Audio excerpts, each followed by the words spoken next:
જો દોસ્તો આ અજમલ રાજા વિષ્ણુ ભગવાન પાસે પુત્રની માંગણી કરવા ગયા હતા તેનું દ્રશ્ય અહીંયા નીચે લખેલું છે. તમે વિડીયો બંધ કરીને નીચેથી વાંચી શકો છો.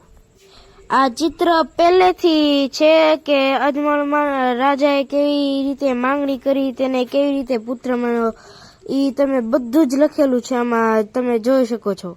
અહીંયા જો કે રામાપીરનો કેવી રીતે જન્મ થયો છે અને કેવી રીતે તેણે દેગ ઉતારી, તે બધું જ આમાં દ્રશ્યમાં અને લખેલું પણ છે.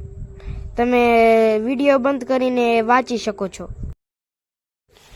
આવા નવા વિડીયો જોવા માટે તમે મારી ચેનલને લાઇક, સબસ્ક્રાઇબ અને વધારેમાં વધારે શેર કરો. હું સૌરાષ્ટ્રના પ્રવાસના બધા જ વિડીયો મૂકવાનો છું અને બધાના ભાગ મૂકવાના છું, એટલે તમે મારી ચેનલમાં જઈને મારા બધા જ વિડીયો જોઈ શકો છો અને બધા વિડીયોના ભાગ પણ જોઈ શકો છો.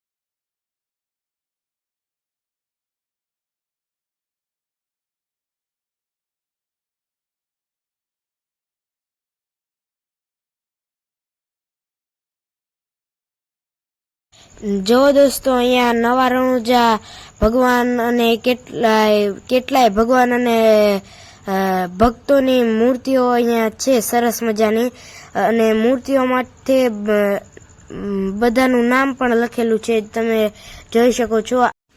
આ બધી હકીકત બનેલી ઘટના છે. તમે વિડીયો જો તો તમને મજા જ આવશે, પણ તમે અહીંયા આવીને જુઓ તો તમને ઓર મજા આવશે. ક્યારેક મારા સૌરાષ્ટ્રમાં તમે પ્રવાસ કરવા એકવાર આવો.